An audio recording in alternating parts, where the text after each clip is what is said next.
नमस्कार, मनातल्या कथा चॅनलवर आपलं स्वागत आहे. कथेचं शीर्षक क्षण वेचले असते तर. माधवी, आपली सरू आपल्यात नाही, अजूनही विश्वास बसत नाही ग. प्रियंका डोळ्यातील पाणी पुसत म्हणाली. किती मायाळू होती आपली सरू, जीव लावायचा कसा हे तिच्याकडून शिकावं, माधवी म्हणाली. माधवी, प्रियंका आणि सरला ह्या बालपणीच्या मैत्रिणी. पण सरलाने जगाचा निरोप घेतला होता. देवालाही चांगलीच माणसं आवडतात म्हणून की काय सरलाला स्वतःकडे बोलावलं. 2 महिने झाले होते सरलाला जाऊन, पण माधवी आणि प्रियंका तिच्या आठवणीत रडत राहायच्या. जीवाभावाची मैत्रीण हृदयविकाराच्या झटक्याने गेली होती. लग्न झाल्यावर संसारात स्वतःला पूर्णपणे विसरली होती. नवरा, 2 मुलं आणि सासू सासरे हेच तिचं विश्व. प्रत्येकाची आवड जपण्याचा पुरेपूर प्रयत्न करायची. माधवी आणि प्रियंकाने जरी भेटायला बोलावलं तरी देखील तिच्याकडे वेळ नसायचा. कधी सासू सोबत डॉक्टरांकडे जायचं असायचं, तर कधी पाहुणे किंवा मुलांचे प्रोजेक्ट. 35शीतच तब्येतीच्या कुरबुरी वाढल्या होत्या, तरीही ते दुखणं बाजूला ठेवून यंत्राप्रमाणे राबत राहिली. माधवी आणि तिचं गेल्या आठवड्यातच बोलणं झालं होतं. सरू, काय ग, आहेस कुठे? माधवी, मधू, इथेच आहे ग. हा संसार सोडून कुठे जाणार?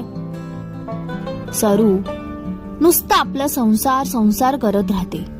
किती वर्ष झालं भेटली नाहीस. चल, पुढच्या महिन्यात सगळे भेटणार आहेत तर तू यायचं आहे. मधू, नाही जमणार ग. मला वाटलंच होतं असंच बोलणार तू. ऐक ना माझं, मुलांच्या परीक्षा सुरू होणार आहेत, आपण नंतर भेटूया का? काय सरू, हे तुझं नेहमीच झालं आहे. मधू, या मैत्रिणीला तू नाही समजून घेणार तर कोण घेणार?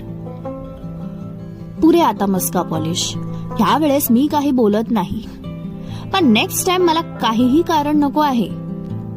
बरं बाई, पुढच्या वेळेस मी नक्की येणार. चल, मी फोन ठेवते. जेवण बनवायचं आहे. सासूबाईंना वेळेवर जेवण द्यावं लागतं. मी नंतर फोन करते. काळजी घे. बाय. बाय सरू. माधवीला माहित नव्हतं हा शेवटचा कॉल होता.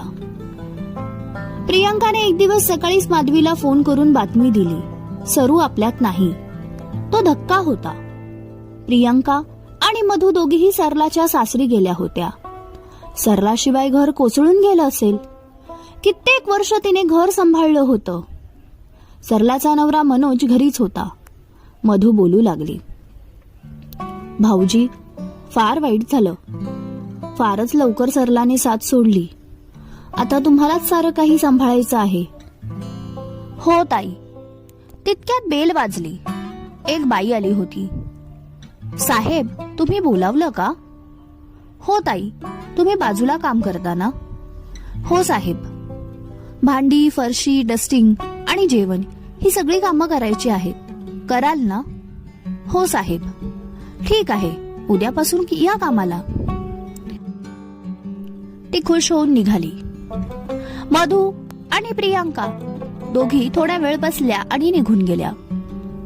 प्रिया, तू देखील तोच विचार करते आहे का जो मी विचार करते आहे? हो ग, कोणाचं कोणा वाचून अडत नाही हेच सत्य. सरलाने कधी स्वतःसाठी वेळ दिला नाही.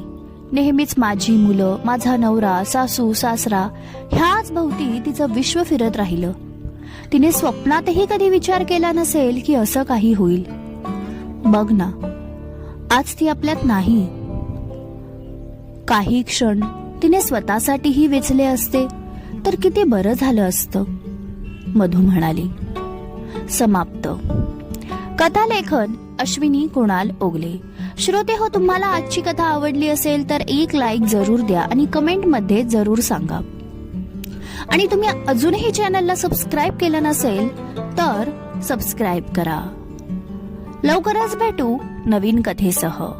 धन्यवाद.